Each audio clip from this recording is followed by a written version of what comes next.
Welcome back Royal Diary YouTube channel. So இன்றைக்கி நம்ம இந்த வீடியோவில் பார்க்கக்கூடிய பார்த்தீங்கன்னா இந்த ஃபிசிக்ஸ் யூனிட் செக்ஷனில் கொஷின்ஸ் அண்ட் டிஸ்கஸ் பண்ணுறோம். ப்ரீவியஸ் இயர் கொஷின் டிஸ்கஸ் பண்ணிகிட்டு இருக்கோம்.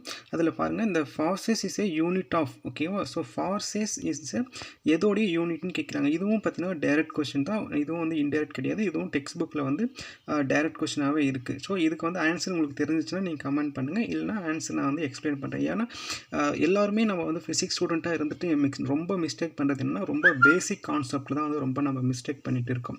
ஸோ நீங்கள் பேசிக்கை வந்து ஸ்ட்ராங்காக ரெஃபர் பண்ணிட்டீங்கன்னா இல்லை நீங்கள் நல்லா கான்செப்டை கற்றுக்கிட்டிங்கன்னா ஸோ உங்களுக்கு வந்து ரொம்ப அது வந்து ஹெல்ப்ஃபுல்லாக இருக்கும். நீங்கள் வந்து பேக் டவுன் ஆகிறதுக்கு சான்ஸ் கிடையாது, சரிங்களா?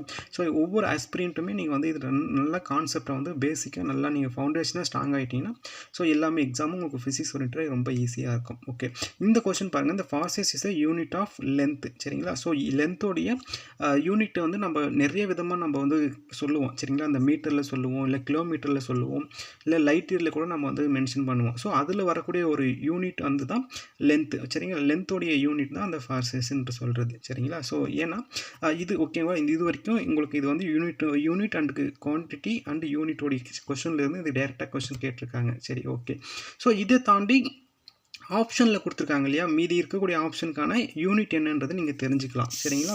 ஸோ பாருங்கள், உங்களுக்கு வந்து அடுத்தடுத்த யூனிட் என்னன்றது நான் சொல்லியிருக்கேன்.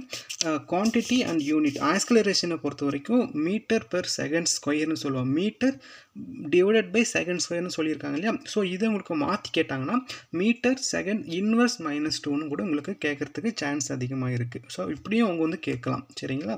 ஸோ அடுத்து வந்து ஸ்பீடு வந்து நம்ம வந்து கிலோமீட்டர் பெர் ஹவர்னு நம்ம சொல்லுவோம். அதே வந்து அப்படி இல்லைன்னா மீட்டர் பெர் செகண்ட்ஸில் நம்ம வந்து சொல்லுவோம், சரிங்களா? ஸோ இதை வந்து மாற்றி கேட்குறாங்க அப்படின்னு கிலோமீட்டர் ஹவர் -1 அப்படி இல்லைன்னா மீட்டர் செகண்ட்ஸ் -1 அப்படியே அவங்க கேட்குறதுக்கு சான்ஸ் அதிகம் தான். ஸோ டைமை வந்து எப்படி கேட்டாலும் அது செகண்ட்ஸ்ன்ற ஒரு யூனிட்டில் தான் நம்ம வந்து கன்சிடர் பண்ணுவாங்க. லென்த்தை பொறுத்த வரைக்கும் பாருங்கள், நான் மீட்டர், கிலோமீட்டர், லைட் இயர், பர்ஸ். ஸோ உங்களுக்கு வந்து ஷார்ட் ஃபார்மும் கொடுப்பாங்க, இல்லைனா வந்து ஃபுல் ஃபார்மும் கொடுத்துருப்பாங்க. நீங்கள் அதை வந்து கரெக்டாக ஐடென்டிஃபை பண்ணிக்கணும்.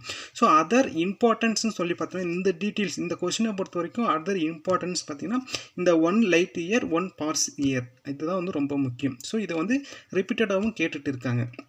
அதில் 1 லைட் இயர்ன்றதை வந்து நம்ம எப்படி கால்குலேட் பண்ணுறாங்க பாருங்கள். அது வந்து 9.46 × 10⁻15 மீட்டர், சரிங்களா? 15 மீட்டர்னு சொல்லுவாங்க. அதாவது 946 × 15 வந்து ஆட் பண்ணிங்கன்னா உங்களுக்கு அந்த வேல்யூ கிடைச்சிடும், சரிங்களா?